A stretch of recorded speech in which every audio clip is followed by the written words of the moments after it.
आज कैबिनेट में कुछ महत्वपूर्ण फैसले लिए हैं। कुछ फैसलों के लिए मंत्रिमंडल ने मुख्यमंत्री जी को उनके ऊपर छोड़ा है। आज के जो मंत्रिमंडल के फैसले थे उसमें हरियाणा वन्य जीव संरक्षण नियम 2024 को मंजूरी दी गई है। नए नियमों में वन्य जीव विभाग से संबंधित विभिन्न प्रकार के परमिट प्राप्त करने के लिए मानदंड निर्धारित किए गए हैं।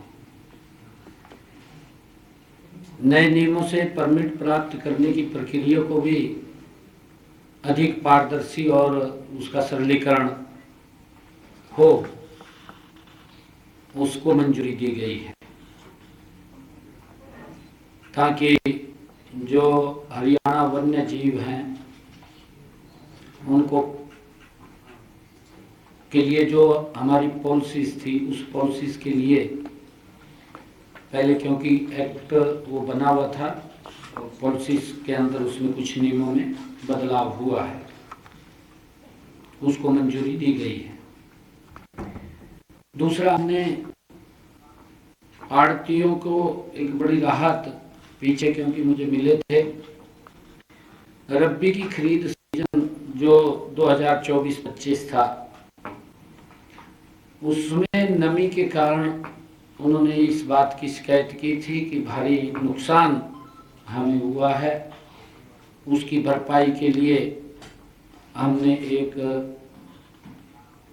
वन टाइम राहत देने का काम किया था।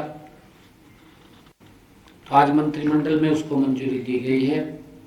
राज्य सरकार ने आड़तियों को जो नुकसान हुआ है उसकी भरपाई के लिए 3 करोड़ 10 लाख रुपए की राशि वो उनको शॉर्ट जो गेहूं हुआ है उसके लिए वो देने का निर्णय किया है। हमने तीसरा बड़ा फैसला जो मंत्रिमंडल में किया है, वो तीसरा बड़ा फैसला जो हरियाणा मंत्रिमंडल village common land regulation act 1961 में संशोधन को भी, इस संशोधन के तहत जो हमारे 20 वर्षों से ज्यादा पंचायत भूमि के ऊपर जिनका मकान बना हुआ था, क्योंकि उनके ऊपर एक तलवार लटकी हुई थी, कोई ना कोई गांव में कोर्ट में चला जाता था और मकान गिरने के भी आदेश हो जाते थे, तो इन्होंने 20 वर्ष पंचायत भूमि के ऊपर वो परिस्थिति वंश उनके मकान बने हैं। जिन्होंने मकान बनाए थे उनको कलेक्टरेट पर उनका नाम मालिकाना हक देने का निर्णय आज मंत्रिमंडल में हुआ है। ऐसे ग्राम पंचायत में अनधिकृत जो जगहों के ऊपर मकान बने हुए हैं उनके कब्जे वाली 500 वर्ग गज तक भूमि मार्केट उस कलेक्टरेट के ऊपर बाजार मूल्य पर देने का निर्णय वो किया है। ऐसी भूमि को किसी दर पर बेचा जा सकता है, ये सरकार के ऊपर छोड़ा है, क्योंकि 2000 जो 20 साल से पहले है, 2004 के जो कलेक्टर रेट हैं उस कलेक्टर रेट के ऊपर उनको देने का निर्णय किया है। और इसके लिए 1 साल का, ये भी कहा है कि 1 साल का तक वो व्यक्ति अपने नाम करा सकता है उसको। पहले ऐसे मामलों में अनुमोदन का अधिकार राज्य के पास था, क्योंकि राज्य सरकार के पास वो फाइल आती थी। अब इस अनुमोदन का अधिकार डायरेक्टर लेवल पर, पंचायत डायरेक्टर, क्योंकि काफी फाइलें आनी हैं, हर फाइल वो कैबिनेट में आए, क्योंकि समय भी हमने उसका लिमिट किया, 1 साल का किया है, और डायरेक्टर को पावर किया है कि वो अपने लेवल के ऊपर ऐसे उस लैंड को देख करके वो उसके नाम कर दे। वो 500 वर्ग गज तक का प्लॉट वो उनके नाम देने का, जो पंचायत भूमि के अंदर बैठे हैं, लंबे समय से बैठे हैं। कहीं तो गांव के गांव हैं, उनके सामने ऐसी परिस्थिति आ जाती थी कि कोई जैसे यमुना के किनारे गांव है या मारकंडा के किनारे कोई गांव है, जब पानी की बाढ़ आती थी और वो घर को भी बहा ले जाते थे, तो उठ करके वो वहां से दूसरी जगह बैठ गए। उस टाइम बैठे हैं तो उनके सामने कुछ समस्या है, तो उनका एक बड़ा समाधान वो सरकार ने किया है। अब जो पंचायत लैंड के ऊपर 20 वर्ष जिन लोगों को हो गए हैं और वो बैठे हैं, उनको एक बड़ी राहत देने का काम सरकार ने किया है। आज मंत्रिमंडल ने उसके ऊपर मोहर लगाई है ताकि वो 2004 के कलेक्टरेट के ऊपर उनको अपने नाम करा सकेगा, उसका मालिकाना हक वो ले सकेगा। ये निर्णय किया है। मुझे खुशी है आज आप लोगों के बीच में, क्योंकि अभी 2 रोज पहले आदरणीय नरेंद्र मोदी जी की नॉन स्टॉप तीसरे टर्म की सरकार का पहला बजट आदरणीय निर्मला सीतारमण जी जिन्होंने प्रस्तुत किया है। ये विकसित भारत से अभी यह बजट विकसित भारत की मजबूत बुनियाद वो है, इसके अंदर झलकती है। जो आदरणीय प्रधानमंत्री जी का 2047 का सपना है कि विकसित राष्ट्र बने, उसको मजबूती देने वाला ये बजट है। विकसित भारत से अभिप्राय 6 बिंदुओं से इस बजट के अंदर वो लिए गए हैं। गरीबी से मुक्ति, 100% पूर्ण स्कूली शिक्षा, गुणवत्तापरक किफायती और व्यापक स्वास्थ्य देखभाल तक पहुंच, सार्थक रोजगार के साथ 100% कुशल कामगार, आर्थिक गतिविधियों में महिलाओं की अधिक से अधिक भागीदारी, भारत को दुनिया का खाद्य कटोरा बनाने वाले हमारे किसानों का उत्थान। केंद्रीय बजट 2025-26 के लिए माननीय प्रधानमंत्री नरेंद्र मोदी जी एवं वित्त मंत्री श्रीमती निर्मला सीतारमण जी का मैं आभार व्यक्त करता हूं कि जिन्होंने ये बजट जो देश के विकास में हर वर्ग को ध्यान में रखते हुए प्रस्तुत किया है, इसके लिए मैं उनका आभार प्रकट करता हूं। केंद्रीय बजट 2025-26 भारत के समग्र विकास की दिशा में एक महत्वपूर्ण कदम है। यह बजट केवल एक वित्तीय दस्तावेज नहीं है, बल्कि देश के हर वर्ग के उत्थान का एक सशक्त माध्यम इस बजट में झलकता है। माननीय प्रधानमंत्री नरेंद्र मोदी जी के नेतृत्व में प्रस्तुत यह बजट भारत की आर्थिक मजबूती, सामाजिक समावेशिता और आत्मनिर्भरता को नई ऊंचाइयों तक पहुंचाने वाला है। यह बजट न केवल वर्तमान जरूरतों को पूरा करता है, बल्कि भविष्य की चुनौतियों को ध्यान में रखते हुए एक दूरदर्शी दृष्टिकोण को भी प्रस्तुत करता है। माननीय प्रधानमंत्री नरेंद्र मोदी जी के नेतृत्व में यह बजट देशवासियों की आकांक्षाओं को पूरे करने वाला बजट है। यह जन कल्याणी, दूरदर्शी और समावेशी बजट है जो हर वर्ग के हित की रक्षा ये करेगा।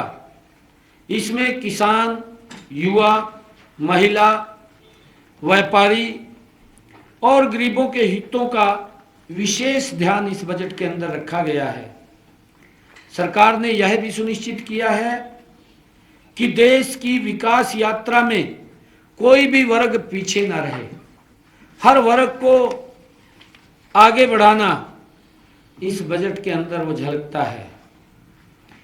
विपक्षी दल भले ही इसका विरोध करें, हम देखते हैं, क्योंकि विपक्षी दलों की मजबूरी है, कितना भी अच्छा काम करें, कितना ही अच्छा बजट आए, जिस बजट की प्रशंसा आज चारों तरफ हो रही है, परंतु हमारा विपक्षी दल, क्योंकि उसने अपनी राजनीति को जिंदा रखना है, अच्छा भी काम हो तब भी वो कहेंगे भी नहीं ये ठीक नहीं हुआ।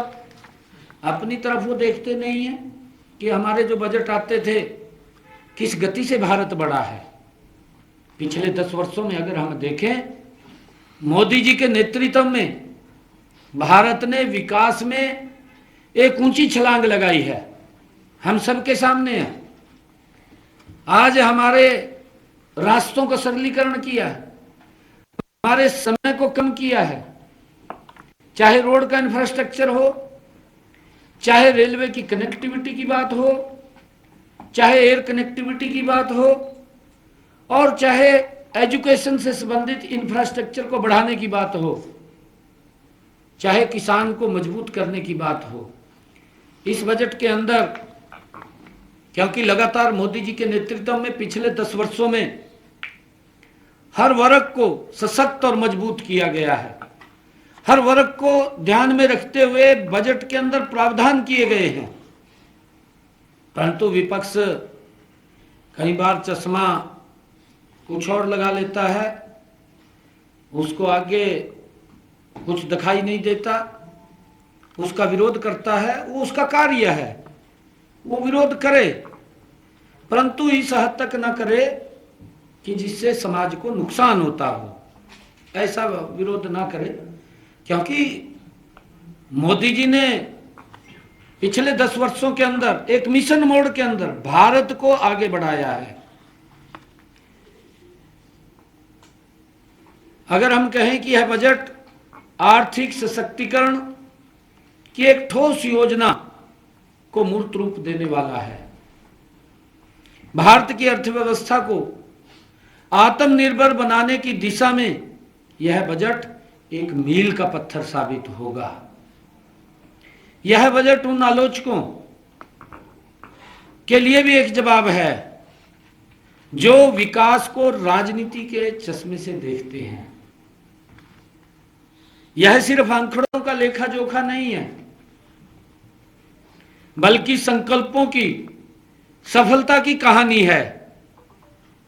प्रधानमंत्री नरेंद्र मोदी जी के नेतृत्व में केंद्र सरकार ने फिर दिखा दिया है कि जब नीयत साफ हो और नतीजे भी प्रभावशाली होते हैं, अगर जब नीयत साफ हो करने वाले की तो नतीजे प्रभावशाली होते हैं। ये हमारे जो विपक्ष के मोटा चश्मा लगा करके देखते हैं उनके लिए मैं कहना चाहूंगा, बजट की सबसे बड़ी विशेषता इसकी समावेशिता है।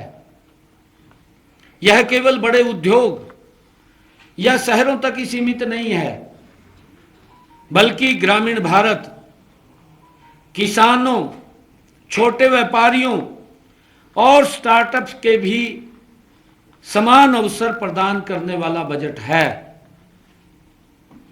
सरकार ने सुनिश्चित किया है कि देश का प्रत्येक नागरिक विकास की मुख्य धारा से जुड़े और आत्मनिर्भरता की ओर गति से बढ़े। यह इस बजट का प्रमुख उद्देश्य है। यह बजट भारत के आर्थिक रूपांतरण का आधार बनेगा और देश को 2047 तक एक विकसित राष्ट्र बनाने की दिशा में ये मजबूती से अग्रसर करेगा। यह बजट भारतीयों के विश्वास को मजबूत करने वाला है और यह दिखाता है कि भारत का भविष्य उज्जवल और सुरक्षित है। इस बजट में छोटे उद्योगों, किसानों और मध्यम वर्ग को बड़ी राहत दी गई है। इस बजट के अंदर 12 लाख की इनकम तक रिटर्न फाइल करने की आवश्यकता नहीं है। एक बड़ी राहत मध्यम वर्ग को देने का काम इस बजट के अंदर आदरणीय नरेंद्र मोदी जी ने किया है।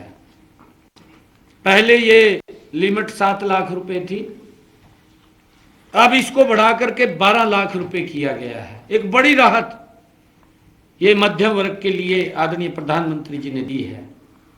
किसानों के लिए भी आदरणीय प्रधानमंत्री जी ने जो किसान क्रेडिट कार्ड के ऊपर 3 लाख रुपए की उसके ऊपर वो ले सकता था, लोन ले सकता था, अब उसको बढ़ा करके 5 लाख रुपए किया है। और धन धान्य कृषि योजना के तहत 100 से 100 कम उत्पादक वाले जिलों पर विशेष ध्यान दिया जाएगा। इस बजट के अंदर प्रावधान किया गया है कि जिलों में किसान की उत्पादकता कम है, उनको विशेष ध्यान दे करके उनकी तरफ उनको आगे बढ़ाया जाएगा, जिससे किसानों की आय बढ़े, उसमें सुधार हो। ये इस बजट के अंदर रखा गया है। बजट में 2025 में कपास की पैदावार बढ़ाने के लिए कपास के किसानों को 5 साल का, उनकी पैदावार बढ़ाने के लिए 5 साल का मिशन रखा गया है, जिससे देश में कपड़ा उद्योग मजबूत होगा। कपास के किसानों को कम ब्याज पर 5 लाख रुपए तक का लोन का प्रावधान भी इसके अंदर किया गया है। यह भी निर्णय लिया गया है। यह बजट किसानों के जीवन स्तर को सुधारने और कृषि क्षेत्र को और अधिक मजबूत करने की दिशा में एक बड़ा कदम है। इस बजट से हरियाणा को भारी लाभ होगा, क्योंकि हरियाणा एक कृषि प्रधान राज्य है। मुझे ये भी खुशी है कि इसके अलावा बजट में एमएसएमई सेक्टर के लिए लोन गारंटी कवर 5 करोड़ रुपए से बढ़ा करके 10 करोड़ रुपए किया गया है, जिससे छोटे उद्योगों को और अधिक समर्थन मिलेगा। छोटे उद्योगों के लिए विशेष क्रेडिट कार्ड जारी किए जाएंगे, जिसमें पहले साल 10 लाख कार्ड जारी होंगे। खिलौना उद्योग के लिए भी मेक इन इंडिया के तहत विशेष योजना शुरू की जाएगी।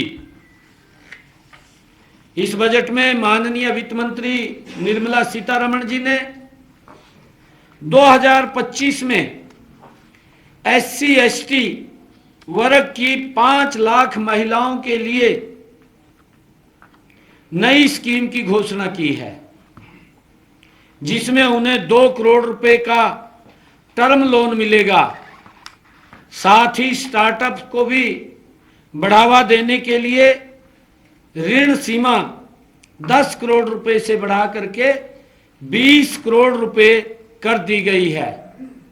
यह कदम महिलाओं को आत्मनिर्भर बनाने और नए स्टार्टअप्स को मजबूती देने के लिए एक शानदार पहल इस बजट में की गई है।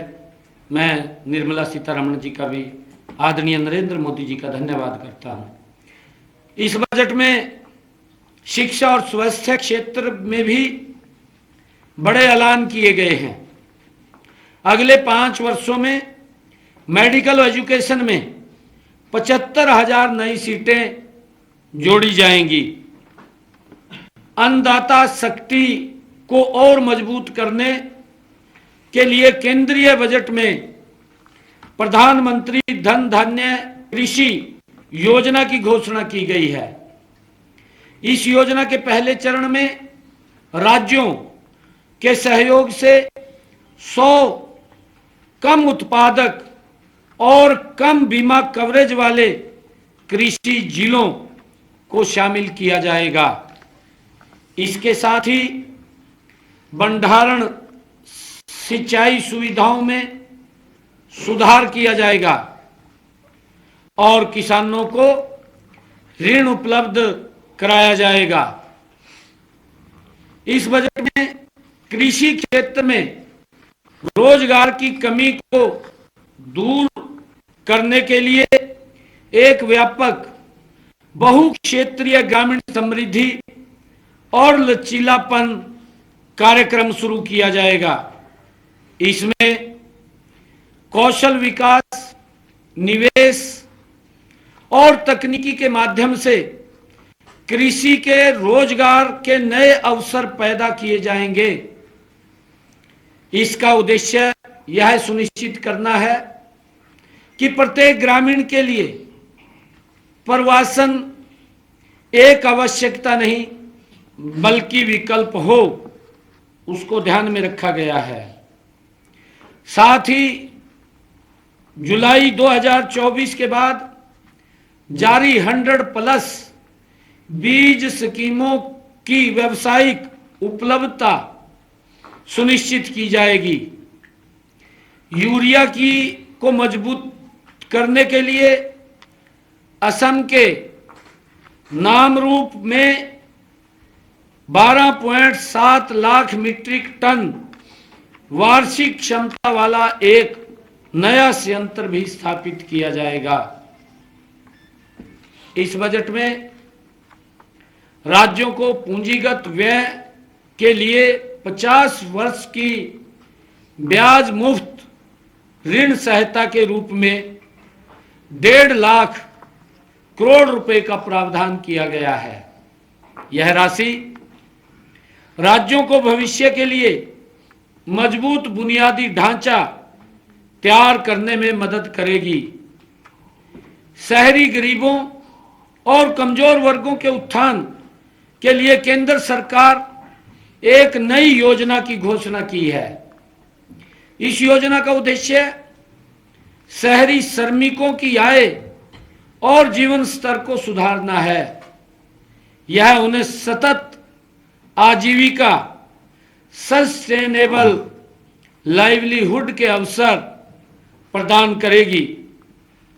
पीएम स्वनिधि की सफलता को देखते हुए इस और भी सशक्त बनाया जाएगा।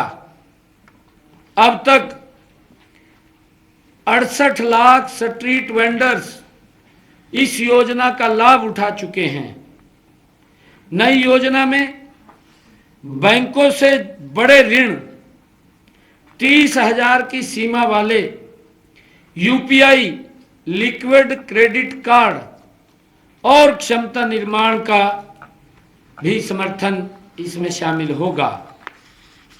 मुझे खुशी है कि इस बजट में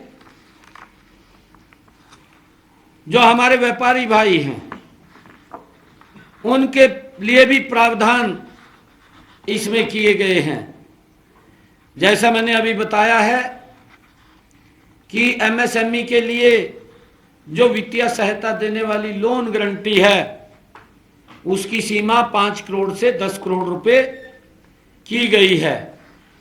इससे कारोबारियों को अधिक पूंजी जुटाने में मदद मिलेगी। सरकार ने सोशल वेलफेयर सरचार्ज हटाने का भी प्रस्ताव रखा है, जिससे व्यापारियों को टैक्स में राहत मिलेगी और व्यापार की लागत घटेगी। इस बजट में 7 टैरिफ रेट्स को हटाकर अब देश में सिर्फ 8 टैरिफ स्लैब रखे जाएंगे। इससे व्यापारियों के लिए टैक्स प्रणाली को आसान और पारदर्शी बनाया जाएगा। टियर 2 शहरों में ग्लोबल कैपेबिलिटी सेंटर जीसीसी स्थापित किए जाएंगे। इससे छोटे शहरों में भी वैश्विक स्तर की व्यापार और टेक्नोलॉजी सुविधाएं उपलब्ध होंगी।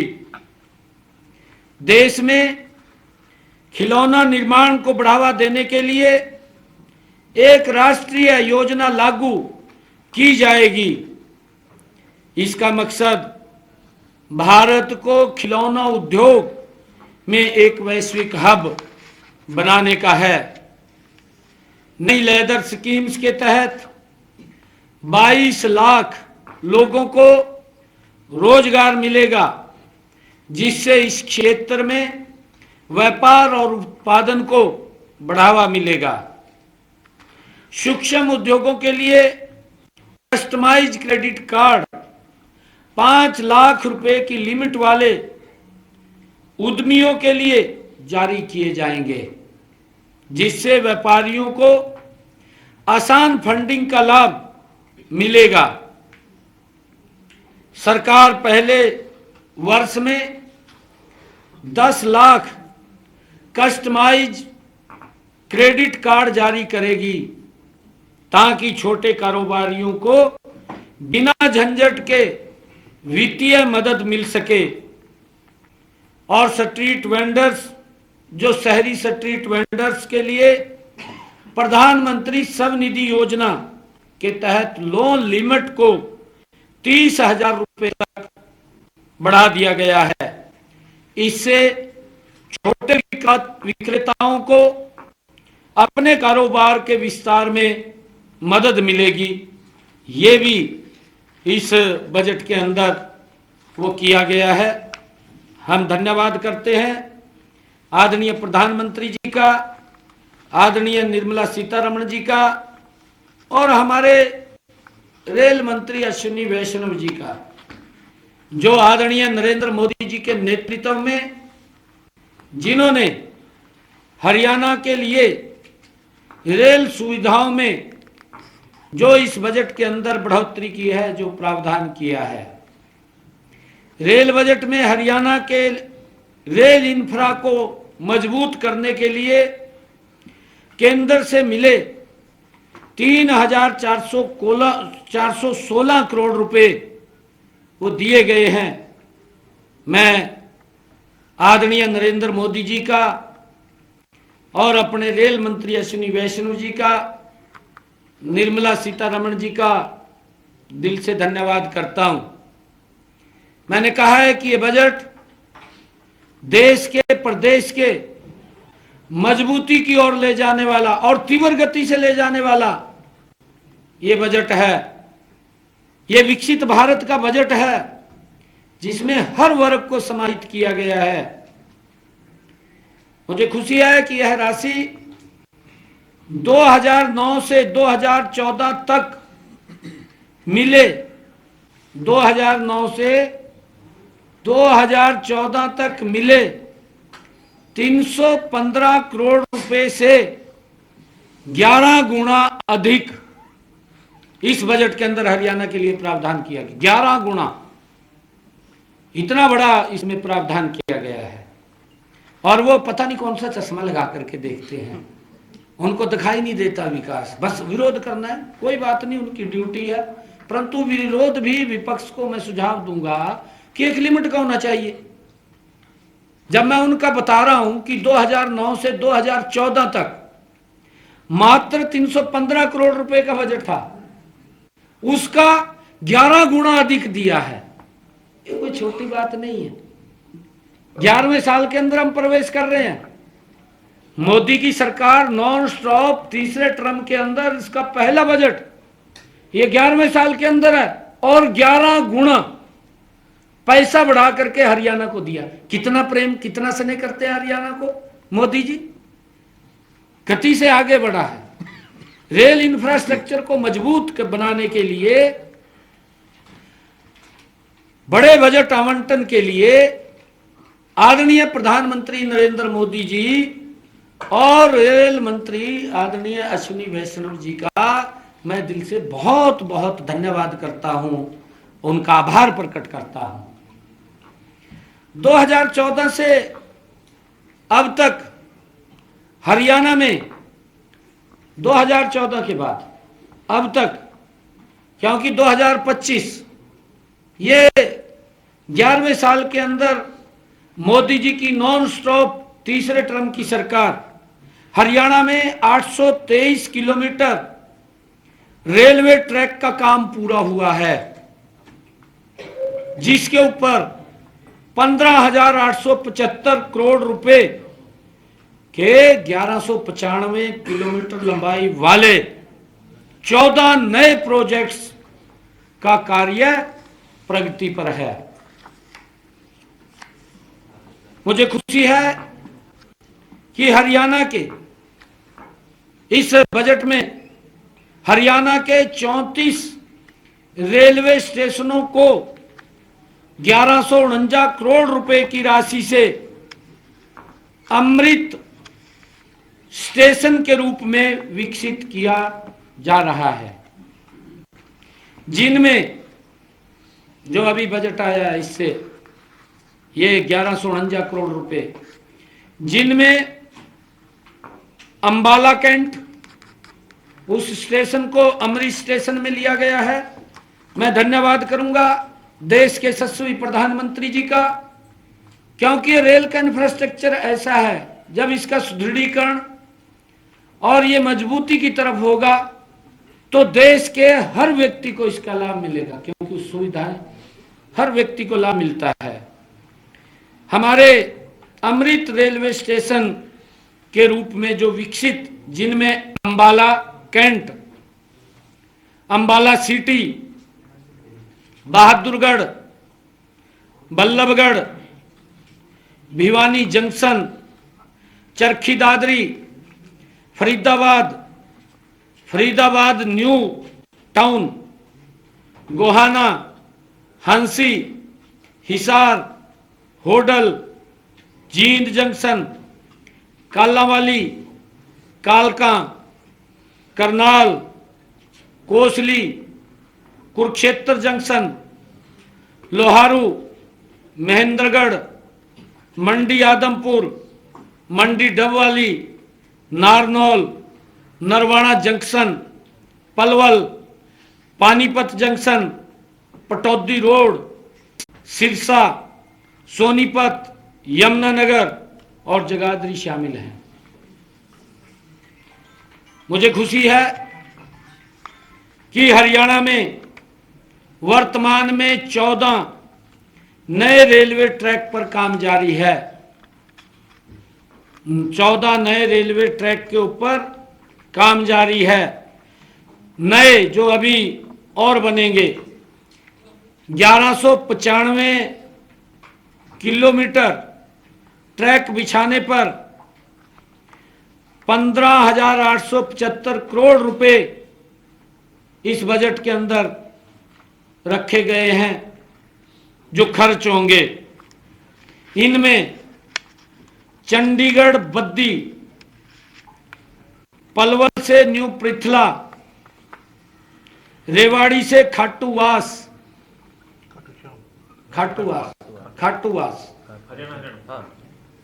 भिवानी से डोब भाली, चूरू से सदलपुर, लुन्नी से समदारी भिलड़ी,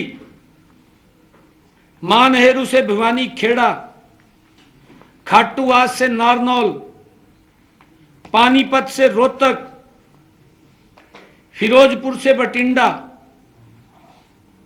जाखल से हिसार, असलभोर से रेवाड़ी के दोहरीकरण का कार्य तथा ये दोहरीकरण का कार्य है, तथा मेरठ से पानीपत, दिल्ली सोहना नू फिरोजपुर, झिरका, अलवर रेलवे ट्रैक और यमुनानगर से चंडीगढ़ वाया सढौरा, नारायणगढ़ तथा हिसार से सिरसा वाया अग्रोहा धाम, फतेहाबाद रेलवे परियोजनाएं शामिल हैं जो नई डलेंगी।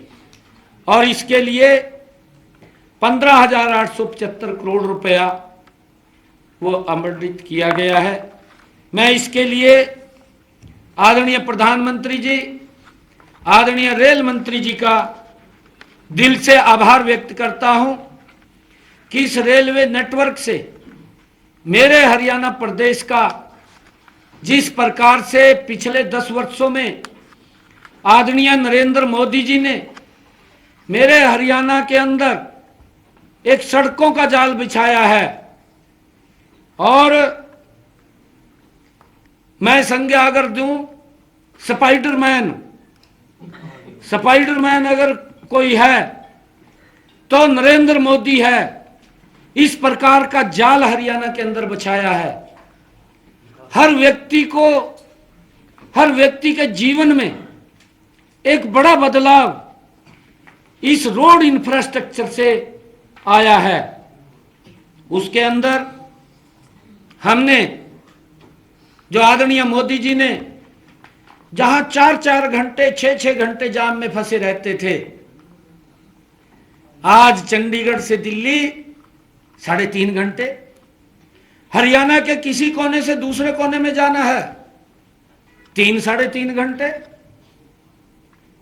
ये अगर मैं कहूं कि स्पाइडरमैन अगर कोई है तो भारत के यशस्वी प्रधानमंत्री नरेंद्र मोदी जी, जिन्होंने रोड का इंफ्रास्ट्रक्चर, अब रेलवे के अंदर एक बड़ी क्रांति, ये विकसित भारत, ये मोदी जी के नेतृत्व में ही संभव था। जो लोग मोटा चश्मा लगा करके देख रहे हैं उनको दिखाई नहीं विकास दे रहा है।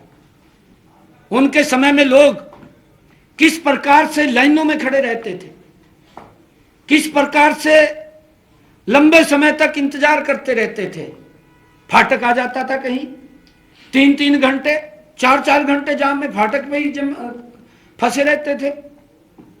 आज हर व्यक्ति के जीवन को सरल सुगम करने का काम देश के यशस्वी प्रधानमंत्री नरेंद्र मोदी जी ने किया है। मैं आभार व्यक्त करता हूं आदरणीय प्रधानमंत्री जी का।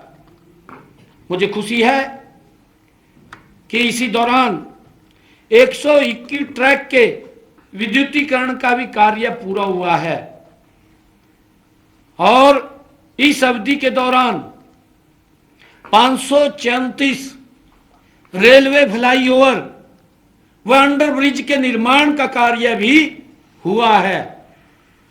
विपक्ष देखे ना, चश्मा लगा करके देखे, नहीं तो किसी आंखों वाला डॉक्टर वो चेक करेगा भी चश्मे का कौन सा नंबर चाहिए आपको, वो बताएगा।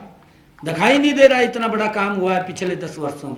भाई विरोध करिए, क्योंकि आपकी राजनीति नहीं जिंदा रहेगी बगैर विरोध करे, परंतु ठीक विरोध करिए, ऐसा नहीं है। उसके अंदर प्रशंसा भी करिए। मैं विपक्ष को सुझाव दूंगा, मोदी जी की प्रशंसा करनी चाहिए। अरे धन्य है जिसने एक मिशन मोड के अंदर भारत को इतने कम समय के अंदर इतनी ऊंचाइयां देने का काम किया है। हमें गर्व है ऐसे प्रधानमंत्री के ऊपर। वहीं रेलवे के आधुनिकीकरण के लिए कवच परियोजना के तहत 398 करोड़ रुपए की राशि भी आवंटित की गई है। इस समय में हरियाणा को 5 वंदे भारत ट्रेन की कनेक्टिविटी मिली है। वर्तमान में राज्य के 144 रेलवे स्टेशनों पर वाईफाई की भी सुविधा वो दी गई है। Thank you. ये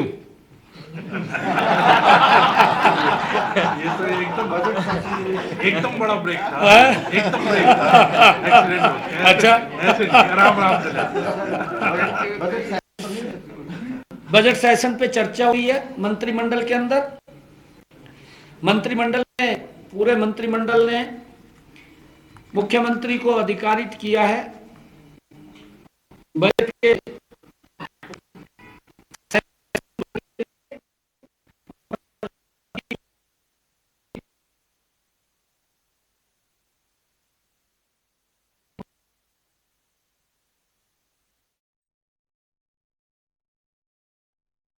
करोड़ 10 लाख की राशि कलेक्ट्रेट रेट पर मलिकाना हक देने का बड़ा फैसला। 20 साल से पंचायती जमीन पर रहने के लिए कहा गया। चुनाव आयोग जब चाहे वो डेट दे सकता है। मैं भी आज टीवी पे देख रहा था कि आज प्रेस कॉन्फ्रेंस चुनाव आयोग ने बुलाई है और आज शायद उसकी अभी गर्म में है, क्या विषय है, तो हमारी पूरी तैयारी है चुनावों को लेकर के। सर पूर्व डिप्टी सीएम साहब सारी अपेक्षा पूरी हो गई है क्या या कुछ बाकी है? सेंट्रल बजट जो आया है उसमें हरियाणा की सारी अपेक्षाएं पूरी हो गई? देखिए, अपेक्षाएं तो किसी व्यक्ति की पूरी नहीं होती। हमारी बहुत ज्यादा अपेक्षाएं हैं, परंतु जिस गति से पूरी हो रही हैं हमें उसके ऊपर संतोष है। हमें बड़ा संतोष है उसके ऊपर, क्योंकि हम अगर 2014 से पहले का हरियाणा देखें, 2014 के बाद का हरियाणा देखें, जमीन आसमान का अंतर है। हम ग्रामीण क्षेत्र को देखें, हम शहरी क्षेत्र को देखें, चाहे रोड इंफ्रास्ट्रक्चर की बात है, चाहे रेलवे कनेक्टिविटी की बात है, और चाहे हमारे एजुकेशन संस्थान की बात है, एक बड़ा अंतर हमारे सामने। चाहे मेडिकल कॉलेज की बात है या हॉस्पिटल्स की अपग्रेडेशन की या नए की बनाने की बात है, लगातार अगर आप 2014 से पहले का हरियाणा देखेंगे और 2014 के बाद का हरियाणा देखेंगे, इस 10 वर्षों के अंदर जो भी बजट आया है इस देश के आम गरीब व्यक्ति के अनुकूल बजट रहा है। आज लोगों के उत्थान में ये मजबूत बजट है, इसकी मैं पूरी प्रशंसा करता हूं। सर, ये जो आईएमए को लेकर दोबारा दिक्कत हो रही है, उन्होंने कल मीटिंग भी की थी, उसके बाद क्या आईएमए से वो बोल रहे हैं। नहीं, देखिए उसको लेकर के हमारी बजट वाली कोई दिक्कत नहीं है। पीछे भी वो बैठक हमारी हुई थी, क्योंकि कोड ऑफ कंडक्ट लग गया था, उसके अंदर थोड़ी दिक्कत आई थी और कोई ऐसा विषय कोई टेक्निकल दिक्कत, क्योंकि आपसे कल जो सरकार से बातचीत करके उन्होंने घोषणा कर दी प्रेस कॉन्फ्रेंस में कि आप बिल्कुल ठीक है और मुख्यमंत्री से मिले, उनसा से मिले। हाँ, नहीं, रात को भी कह दिया हम इलाज नहीं करेंगे, रात को भी कह दिया कि हम इलाज नहीं करेंगे।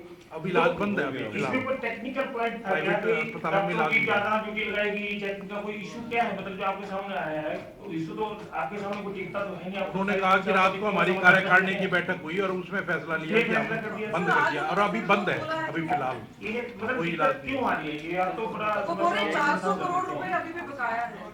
नहीं, पैसा ऐसा नहीं है, पैसा लगातार सरकार दे रही है और पैसे का सवाल नहीं है उसके अंदर। टेक्निकल वो जो आप कह रहे हैं उसके अंदर हमने ये अभी कहा है कि अभी इसको पैसे को जारी करें, पैसा जारी हो जाएगा। और ऐसा नहीं है, ये सब जो आदरणीय प्रधानमंत्री जी और हमारी डबल इंजन की सरकार ने गरीब व्यक्ति को जो हमने लाभ दिया है, 5 लाख रुपए का आयुष्मान कार्ड का हम लाभ दे रहे थे, और इसके अंदर लगभग मेरे ध्यान में है कि 19-20 लाख लोगों ने इस योजना के तहत लाभ लिया है। जिस योजना का से वंचित दिल्ली के लोग रहे, मैं अभी दिल्ली इलेक्शन में था, दिल्ली इलेक्शन के अंदर मैंने वहां पूछा लोगों को, मैंने कहा कि आपको आयुष्मान का लाभ मिल रहा है? एक व्यक्ति ने कहा ना, मिल नहीं रहा। उनको ऐसा उलझा दिया दिल्ली सरकार ने उसमें क्या वो नहीं मोहल्ला क्लिनिक में, वो करे हमें प्राथमिक सुविधा भी नहीं वहां मिल रही। ये मान ले कोई व्यक्ति बीमार हो गया, वहां तो फर्स्ट एड है, वो क्लिनिक मल्ला नहीं है, वो फर्स्ट एड है। फर्स्ट एड तो व्यक्ति घर में भी रखता है भी, अगर उसका पेट दर्द हो गया या उसके सिर में दर्द हो गया, फर्स्ट एड तो घर भी है, वो फर्स्ट एड है। वहां एडमिट नहीं कर सकते, उसमें एडमिट थोड़ी कर सकते हैं। अगर किसी को एडमिट होना पड़ गया उसको तो हॉस्पिटल जाना पड़ेगा, हॉस्पिटल जाएगा तो उसका खर्च होगा, वहां सुविधा कहाँ? ये तो खाली लॉलीपॉप दिया उसने कली मोहल्ला कह करके, और दिल्ली के लोगों में बड़ा रोष है उसके प्रति, इतना बड़ा रोष है कि कल शायद उस रोष को निकालेंगे दिल्ली के लोग, इतना बड़ा रोष। हाँ, कर नहीं सकते, क्योंकि और मैं एक और बता रहा हूँ, मोदी जी ने घोषणा की है कि दिल्ली के अंदर ये सुविधा 5 लाख की नहीं 10 लाख की देंगे। 10 लाख रुपया, व्यक्ति को चिंता ही नहीं है, भी कहाँ अच्छे हॉस्पिटल में जाकर के इलाज करा सकता है। सर आपने दिल्ली में रोज की बात की। सीएम साहब आज चंडीगढ़ में भूपेंद्र सिंह हुड्डा सुबह कह रहे थे कि हमें तो विकास की बात करने की जरूरत नहीं, क्योंकि कैबिनेट मंत्री अनिल विज खुद कह रहे हैं कि 100 दिन हमारे हवा हवाई हो गए। क्या कोई नाराजगी चल रही है? नहीं, कोई नाराजगी नहीं। विपक्ष को इस तरह की बात कही? नहीं, कोई नाराजगी नहीं है, क्योंकि हुड्डा साहब फ्रस्ट्रेशन में है। अब हुड्डा साहब को ये नहीं पता, रोहतक से चलता है 2 घंटे 2.25 घंटे में चंडीगढ़ पहुंचा, और पहले कितने घंटे में पहुंचा था ये तो पूछ लो, आपने पूछना चाहिए। ये 100 दिन का तो वो है, इसमें कोई दिक्कत नहीं है। नाराजगी दूर हो रही है फिर से उनकी? हम इकट्ठे थे, कैबिनेट में इकट्ठे थे, अभी हमने एक डिपार्टमेंट की बैठक नहीं, पर उनके जो सार्वजनिक बयान है ना, उनके सार्वजनिक बयान हमें ये पता उनकी नाराजगी है कि नहीं है, और उनके बयान ये इंगित कर रहे हैं कि कोई उनको नाराजगी है। और नहीं कि सारे मंत्रियों के नाम का मैं ही बोल रहा हूँ, तो सच्चाई क्या है? नाराजगी है या नहीं है, या कोई वैसी बस वैसी जैसे गद्दे होते रहता है? अभी अगर हम विस्तार को कहें तो प्रेस में भी आ जाएंगे, अभी आ जाएंगे। क्या कहेंगे मेरी कोई नाराजगी नहीं है? अरे नहीं, विषय ये नहीं है। अच्छा, विषय नाराजगी है नहीं। तो विषय क्या है? देखिए, व्यक्ति को अधिकार है कहने का, सचेत करने का, कह सकते हैं। आज की कैबिनेट बैठक में पूर्व डिप्टी सीएम से संबंधित कोई एजेंडा था सर? निश्चित चौटाला से रिलेटेड कोई एजेंडा था जी? नहीं। ऑफिशियल्स बात नहीं मानते है, ऑफिशियल्स बात नहीं मानते। ऐसा नहीं है, सभी ऑफिसर्स बात मानते हैं। ये सरकार 3 गुना गति से काम करने वाली सरकार है। सबकी अपनी अपनी जिम्मेवारी हैं, मेरी भी जिम्मेवारी है, ऑफिसर की भी जिम्मेवारी है।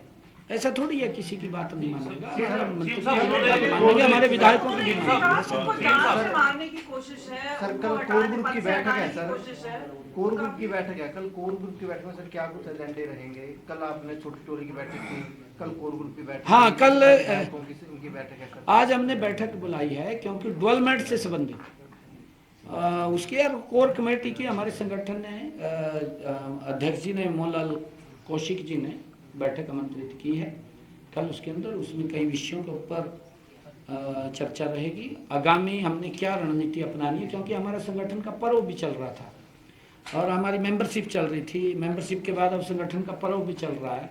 हमारे नीचे के जो बूथ स्तर की समितियाँ थी उनका गठन हुआ है, उसके बाद मंडल अध्यक्षों का गठन हुआ है, अब जिला अध्यक्षों का है। लगातार संगठन पर्व चल रहा है। प्रयागराज जा रहे हैं जी? प्रयागराज जाएंगे। पुलिस ने पिछले दिनों गैंगस्टर्स के ऊपर जो काबू पाया है, कई गैंगस्टर्स के साथ एनकाउंटर हुआ है, उनकी हुई है, क्योंकि पुलिस के साथ उन्होंने पुलिस के ऊपर गोली चलाई तो एनकाउंटर मारे गए। ये पिछले काफी दिनों से जो गैंगस्टर कल्चर चल रहा था हरियाणा, उस पर अब जो काबू पाने का जो आपने पुलिस छूट पुलिस को दिया है या पहले थी, या क्या इशू था? क्योंकि अब गैंगस्टर पे काफी काबू पाया जा रहा है। नहीं, देखिए, जो बिगड़ा हुआ था ना, उसके जो सरकार की ड्यूटी है और कि लोगों को सुरक्षा मुहैया कराना, और ऐसा नहीं है कोई गलत करेगा तो वो भुगतेगा, कोई भी है गलत कोई करेगा तो वो भुगतेगा। ये भी मान लिया जा कोई गोली चला रहा है तो पुलिस वाले क्या उसके आगे हाथ बांध के थोड़ी खड़े रहेंगे? हमने कहा है कि भाई अगर कोई तेरे ऊपर गोली चला रहा है तुम भी चला दो, कहा है ना। तो इसके अंदर क्या है? अगर कोई मारने के लिए इस प्रकार का बैड एलिमेंट्स अगर इस प्रकार की बात कर रहा है तो उसका जवाब तो देना ही पड़ेगा ना, जवाब देना पड़ेगा। सर एंटी करप्शन ब्यूरो भी अच्छा काम कर रही है, काफी कार्रवाई की एंटी करप्शन ब्यूरो ने सर। ये जो देखिए, भ्रष्टाचार से कोई समझौता नहीं है और हमने कहा है कि भ्रष्टाचार लोगों को बड़ी राहत मिलनी चाहिए। ये जो तहसीलदार जो कर रहे हैं,